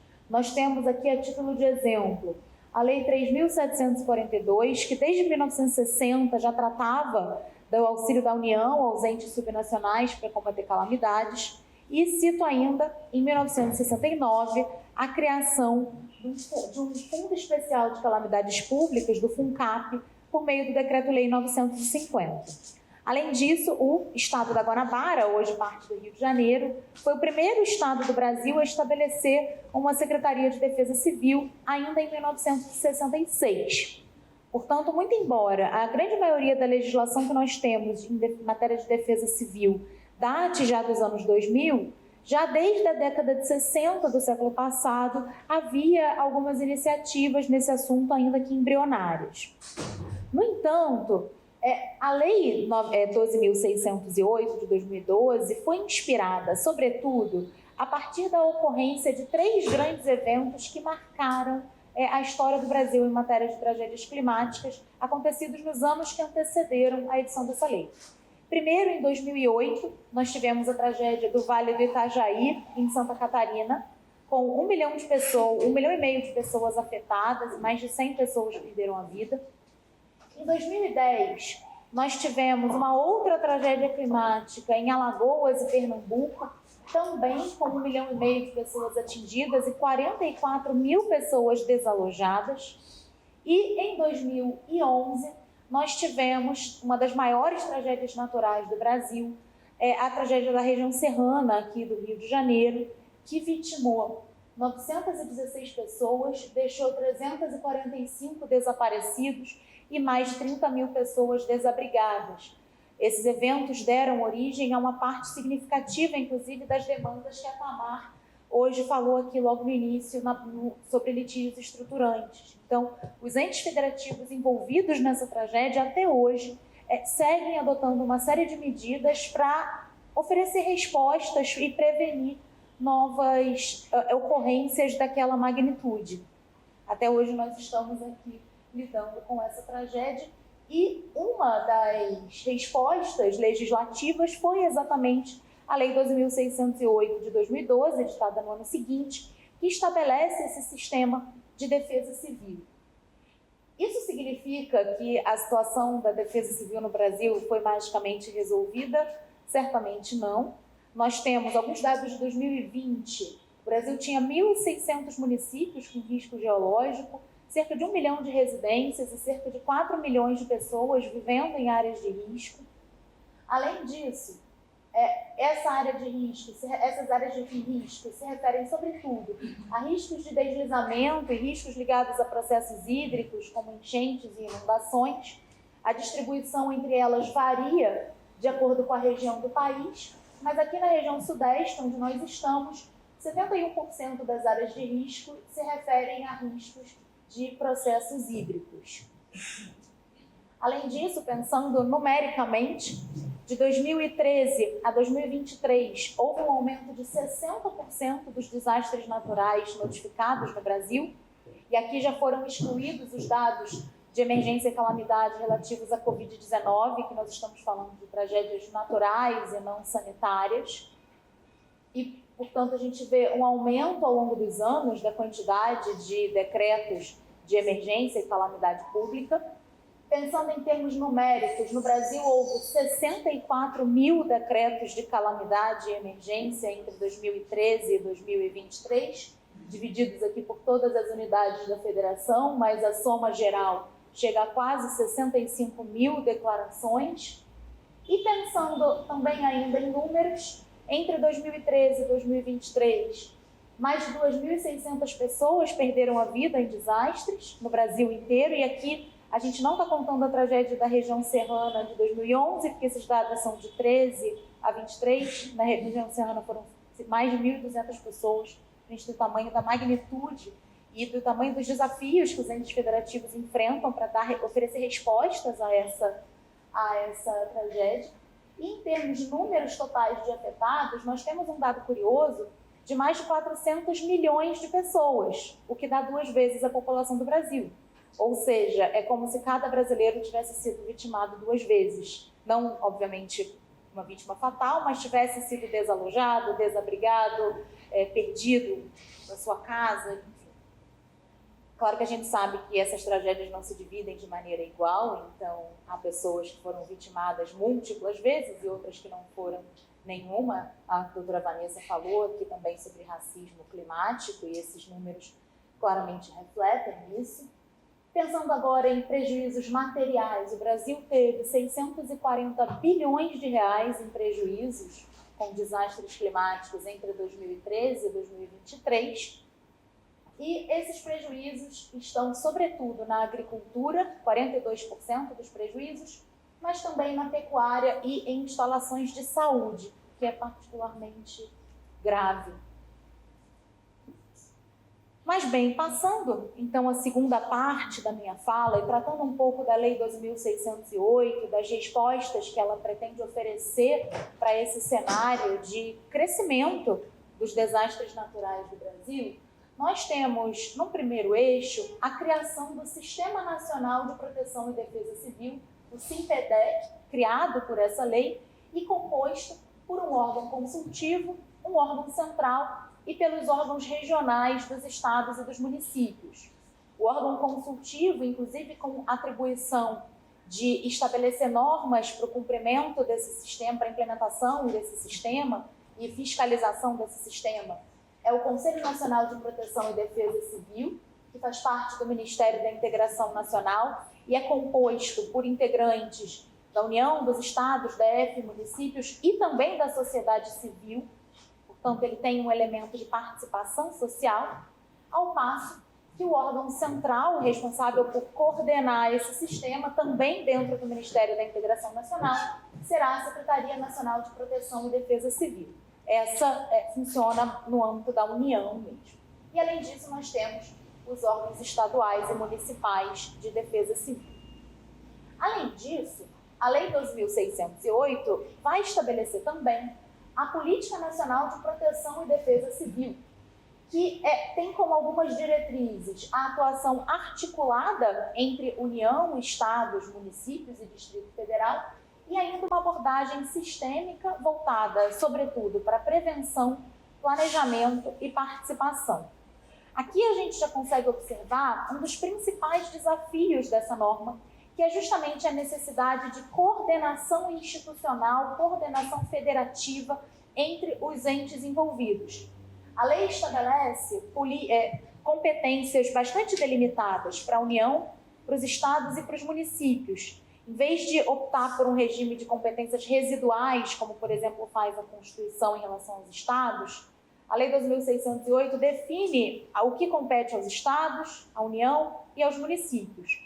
No entanto, muitas dessas competências são compartilhadas. A gente vê, por exemplo, que a competência da União é realizar o monitoramento meteorológico, hidrológico e geológico em articulação com estados, DF e municípios. Outra competência da União é realizar repasses adicionais para políticas de estados e municípios. E, portanto, há uma necessidade clara de coordenação entre entes que, na prática, pode trazer uma série de desafios. Além disso, a União vai ter algumas competências mais gerais, como expedição de normas e coordenação do Sistema Nacional de Defesa Civil em âmbito nacional.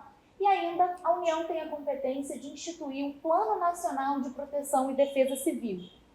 Esse Plano Nacional de Proteção e Defesa Civil já era previsto na lei desde a sua redação originária, mas ele passou a ser mais detalhado por uma alteração legislativa ocorrida no final de 2023, que inclusive fixou um prazo de 12 meses a contar dessa alteração para que o Plano Nacional fosse elaborado. O plano foi então lançado em outubro de 24 e hoje ele é regulamentado pelo Decreto 12.652, que além de trazer diretrizes para o próprio plano em si, vai tratar ainda de projetos de identificação de áreas de risco no curto, médio e longo prazos, o que é absolutamente relevante diante do nosso cenário de mudança climática. Uma área que é de risco, que não é de risco hoje, amanhã pode ser. E é importante que os planos de ação já pensem neste futuro, tanto no médio quanto no longo prazo, além, obviamente, do curto prazo. Além disso, um segundo eixo desse plano nacional é desenvolver ações de prevenção, mitigação, preparação, resposta e recuperação de desastres. Esses são os 5 eixos de ação quando se pensa em políticas públicas voltadas para desastres. Primeiro, a prevenção, que é o ideal, evitar que aconteça, mas nem sempre a gente sabe que é possível e, portanto, o segundo eixo é a mitigação. Então, o que a gente pode fazer para minimizar os efeitos de uma eventual tragédia? Terceiro eixo, preparação. É necessário que já haja um plano prévio do que fazer quando uma tragédia vai acontecer. Por exemplo, quando há uma previsão de uma chuva absolutamente anormal numa determinada localidade. A prevenção é que essa chuva aconteça em 48 horas. O que se deve fazer para preparar a cidade? Então, remover as pessoas de áreas de risco, alertar a população para ir para abrigos, passar sirenes, verificar se as comportas da cidade estão limpas, tiveram manutenção adequada, se os sistemas de drenagem estão funcionando. Além disso, o terceiro eixo, o eixo de resposta, ou seja, o que se faz quando o desastre chega, então socorro imediato às vítimas, resgates, as ações que são feitas durante e naquelas horas seguintes a um evento, e por fim, as ações de recuperação, o famoso dia seguinte. Quando a gente pensa, por exemplo, numa inundação depois que a água baixa, o que a gente vai fazer com isso? Como recuperar aquela área? E é importante que haja planos pré-estabelecidos para cada uma dessas etapas. Isso ajuda a reduzir prejuízos, isso ajuda a preservar vidas. É fundamental que exista um plano de ação antes que a tragédia aconteça. Em relação a estados, a Lei 2.608 traz ainda competências de execução e coordenação desse sistema de defesa civil em âmbito regional. Também há um apoio à União e aos municípios, monitoramento meteorológico, hidrológico e geológico, elaboração de um plano estadual de defesa civil que precisa conversar com o plano nacional. Inclusive, a atual redação da lei fixa um prazo de 24 meses a contar da publicação do plano federal para que os estados adequem os seus planos ao plano nacional, também num esforço de coordenação federativa. E, além disso, vai competir aos estados, quando for o caso, declarar calamidade e emergência quando em âmbito estadual. Essa competência de declaração de calamidade e emergência também é atribuída aos municípios quando a situação ocorre em âmbito local, em âmbito municipal. E aqui nós observamos que a Lei 2.608 traz uma série de atribuições materiais mais palpáveis para os municípios. Aqui nós chegamos no segundo desafio da Lei 2.608, que é a implementação de todas essas obrigações trazidas para os municípios. Porque além dessa atribuição de monitoramento, de coordenação em âmbito local, os municípios precisam identificar e mapear áreas de riscos, promover a fiscalização de áreas de risco e vedar novas ocupações. Além disso, os municípios precisam, em articulação com estados e União, estabelecer sistemas antecipados de alertas sobre desastres, inclusive com sirenes e mensagens de telefone, vistoriar edificações e áreas de risco, manter a população informada, prover soluções de moradia temporária, soluções de auxílio às vítimas dessa tragédia. Ou seja, os municípios concentram uma série de competências materiais de resposta e preparo para desastres, sendo que muitas vezes os municípios não possuem os mecanismos adequados, tanto de financiamento quanto de capacidade estatal, de estrutura de pessoal qualificado para dar conta dessas atividades. Os municípios no Brasil, os entes federativos todos, mas os municípios no Brasil são particularmente heterogêneos. Nós temos municípios com uma grande capacidade de investimento, uma grande capacidade de mobilização, e nós temos municípios pequenos que enfrentam uma série de desafios para conseguir dar conta de todas essas tarefas. Então, além de um primeiro desafio ligado à necessidade de coordenação federativa, há também um desafio de capacitação dos municípios e de cooperação com os municípios, cooperação técnica e financeira, mas em todas as áreas, para que os municípios possam atender adequadamente a situações de desastre. A lei ainda estabelece algumas competências mais gerais comuns a todos os entes, como promover uma cultura nacional de prevenção e estímulo a comportamentos anti-desastres. Mas o último ponto que eu queria destacar aqui é também fruto da alteração legislativa promovida em dezembro de 23 pela Lei 14.750, é que, atualmente, a Lei 12.608 traz uma série de obrigações para empreendedores, tanto públicos quanto privados. E aqui, pensando no momento histórico dessa alteração legislativa, é muito possível relacionar essas alterações na lei com as tragédias que aconteceram nas cidades de Mariana e Brumadinho. A lei, vocês vão ver aqui a quantidade de obrigações que a Lei 2.608 traz hoje para empreendedores, o que também traz uma série de desafios, gera uma série de desafios, quando nós pensamos na capacidade também desses empreendedores de oferecer todas essas respostas. No primeiro plano, cabe a esses empreendedores, tanto públicos quanto privados, ela incorporar análises de risco nas suas atividades, na instalação, ampliação e modificação das suas atividades, e elaborar um plano de contingência de desastres, considerado, inclusive, uma condição prévia necessária para a obtenção de licença ambiental de instalação. Além disso, os empreendedores devem realizar um monitoramento contínuo de fatores de médio e alto risco e promover exercícios periódicos simulados, né, o que a doutora Vanessa mencionou sobre as sirenes que tocam periodicamente, garantir recursos necessários à segurança do empreendimento e, no caso da iminência de um desastre ou da efetiva ocorrência de um desastre, cabe aos empreendedores emitir alertas antecipados para a população, prover residência provisória aos atingidos e promover a reconstrução de suas residências ou, conforme o caso, custear ações de realocação definitiva dessas pessoas por parte do poder público, oferecer atendimento especializado, recuperar a área degradada, custear assessoria técnica e ainda indenizar todos os afetados.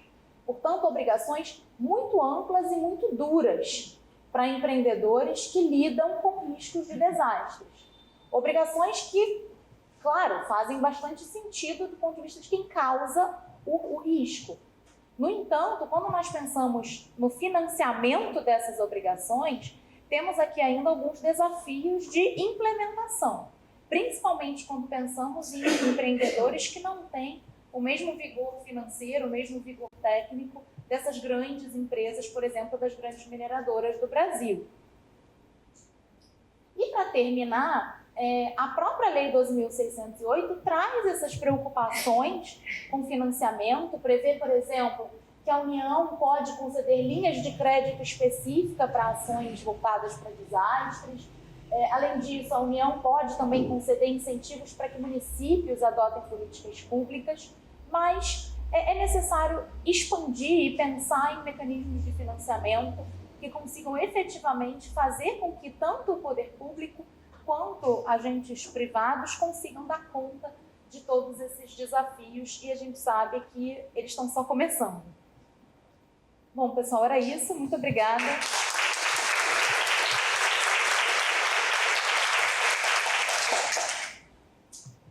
Bem, mais uma vez, parabenizar as expositoras. Um painel sensacional, elas foram ágeis e dinâmicas na sistematização de tantas informações relevantes, e eu estou aqui processando e no dilema, né? Eu sei que nós estamos aqui concorrendo com o horário de almoço, mas não posso perder a oportunidade de tentar articular pelo menos 2 pontos dentre as muitas questões, né, que me ocorrem, e abrir para perguntas, né, dos colegas que tenham. Então, eu vou trazer muito brevemente 2 pontos que eu tentei, que, enfim, me implicam bastante, né, nas questões que foram aqui levantadas, ao lado de muitos outros, né, mas dessa questão, né, o Juma, né, o mapeamento de cenários, que eu achei sensacional. Vou ser uma consumidora das informações que vocês produzem, porque esse mapeamento de cenários da litigância que leva em conta quem propõe, né, em face de quem, quais são as temáticas. Então, essa análise de cenários da litigância é sensacional. E aí, levantar, e me parece que isso também toca com o que a doutora Vanessa levantou, nessa questão dos ausentes, né, dos atingidos, dos ausentes, em que medida a gramática do direito para reivindicar, ela nos coloca esse ponto, às vezes, de ocultação de relações que não estão descortinadas ainda, até por uma dificuldade nesse processo, né, do nomear, não é? Se perceber vítima de um dano, imputar, ter a quem responsabilizar e, finalmente, endereçar essa reivindicação, seja no sistema de justiça, seja por parte dos órgãos administrativos, né? Então, e todas essas questões que implicam esse arranjo federativo, essa necessidade de uma cooperação mais estreita, mais refinada, que parece que é uma necessidade de uma mudança de paradigma, né, nosso modelo federativo de repartição tão estanque, de separação tão estanque e distanciada. Eu me surpreendo muito com o fato de quando a gente olha a litigância, né, e aí, pensando do judiciário, por tudo que é produzido pelo Justiça em Números, pelos painéis de monitoramento do nosso TRF2 e de tantos outros tribunais, em que a gente não percebe muito essa litigância ou essas cooperações mais estreitas entre entes federativos. Enfim, isso acaba ficando um pouco distanciado. E aí eu vou levantar também uma outra questão e abrir o microfone para as participantes, as palestrantes. Um ponto que vem sendo levantado também, né, aí pensando sob ótica das processualistas que olham para as questões de desastres, né, surge como campo de pesquisa, como campo do acesso à justiça, vem se consolidando também uma análise do direito dos desastres e vem sendo problematizado um conceito de rough justice, a lógica de justiça suficiente. Muito inspirada até no que aconteceu na solução do caso do World Trade Center, né? Aquela necessidade de respostas rápidas para os atingidos, e só que em que medida, e era isso que eu queria trazer para problematizar, em que medida esses acordos rápidos em larga escala, e eu pude acompanhar o caso que não foi levantado, mas uma tragédia, né, que também não tem a ver com barragens, né, mas foi o caso de Maceió, ligado à empresa Braskem, né? Adorei a sugestão de que a gente precisa parar de falar dos locais e falar, né, dar o nome, né, o caso Samarco, o caso Vale do Rio Doce, o caso Braskem. Então, nós temos, né, uma coletânea, infelizmente, de desastres nacionais recentes que provocam uma litigância repetitiva, né, de grupos vulneráveis, mas em que medida esses acordos, né, e essa é a problematização que esses autores, principalmente do processo civil, trazem, eles podem estar funcionando como um trade-off numa fragilização de participação dos grupos afetados, e, sobretudo, também de uma fragilização de garantias processuais, né? Então, é difícil, a gente tem dilemas, né? A gente não tem soluções fáceis, e aí a gente lida com dilemas, e esse é um dilema que vai se fazer muito presente nas questões das abordagens estruturais, né, enfim, e até trazer isso também para a doutora Tamar, né, houve casos, né, a gente tem na literatura, principalmente na literatura, né, colombiana, um dos principais casos, né, que o César Garavito levanta, do deslocamento forçado de pessoas, em que, num dado momento, a supervisão das decisões sai do Poder Judiciário e esse monitoramento começa a acontecer enfim, por outras entidades, né? Então, trazer isso para a doutora Tamar, se ela considera, e qual seria o papel da advocacia pública nesses encaminhamentos. Enfim, levantei um monte de questões e fiquem à vontade, caso queiram, quem quiser comentar, trazer. Obrigada, doutora Priscila. É uma pergunta muito difícil, né? De fato, a gente lida com trade-offs. Se a gente desloca a discussão para a mediação e tira do Poder Judiciário, a gente perde por alguns aspectos e ganha por outros. Eu acho que essa preocupação que a doutora trouxe é muito relevante e deve nos inspirar, tanto aqui na CASC quanto em qualquer mediação estrutural, a instituir e levar a sério os mecanismos de participação popular.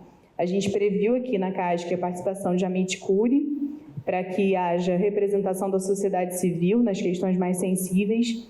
A Defensoria exerce com excelência esse papel de trazer e muitas vezes aglutinar uma série de questões individuais, e a nova resolução recentemente publicada, a qual me referi, presto aqui homenagem ao chefe da CASC, Guilherme Socal, que elaborou, ela prevê, dentre outros mecanismos de participação, a possibilidade de que pessoas físicas venham ouvir as audiências e participar delas. Audiências, não só audiências públicas e reuniões técnicas, mas sessões conjuntas e privadas. Então, eu acredito que a valorização desses mecanismos é fundamental. E, por outro lado, a gente precisa enxergar que a intervenção casuística em uma esfera que esteja focada em um caso concreto traz muitas vezes desorganização da atividade administrativa e muitas vezes gera uma má alocação dos recursos públicos. Petrópolis é um bom exemplo. A gente teve casos em que foram feitas obras milionárias de contenção e aí, poucos anos depois, ocorre um desabamento logo do lado. E aí a gente se pergunta, será que não era necessário olhar de uma forma mais ampla para o todo e definir como alocar esses recursos públicos de forma mais eficiente? São muitos os desafios que esses problemas complexos nos impõem e eu acho que, acima de tudo, esse diálogo interinstitucional em que a gente observa as preocupações do Judiciário, da Procuradoria, da Defensoria, do Ministério Público, da Academia, ele é muito profícuo e me parece ser o canal para a solução do enfrentamento dessas questões.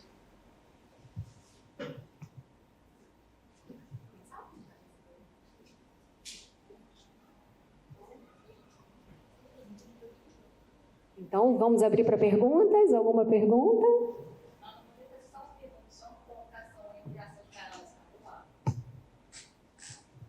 Só lembrando, a gente tem que estar dando exemplo, né? O que você falou, nem todos têm uma mineradora que pode, e assim, e nem quando tem, né?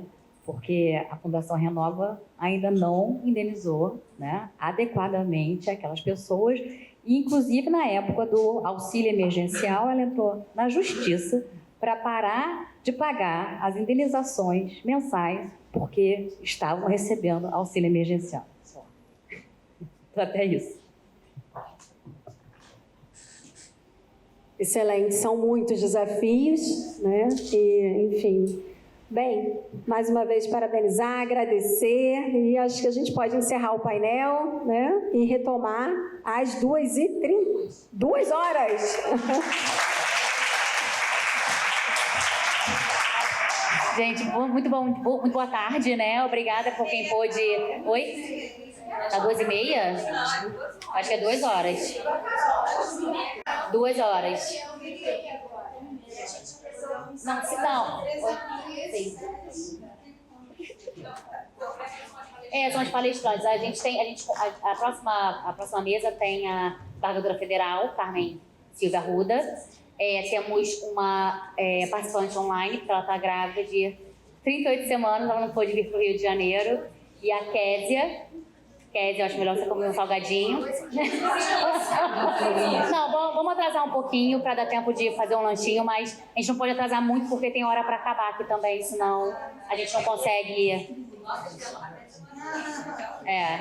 Mas muito obrigada, gente. A gente fica, quem puder, vai ser muito legal também a parte da tarde. A gente vai ter a mesa de meio ambiente, a gente vai ter a mesa de infraestrutura e vai ter a mesa de urbanístico, direito da cidade, com a professora Arícia. E vai falar. Muito obrigada.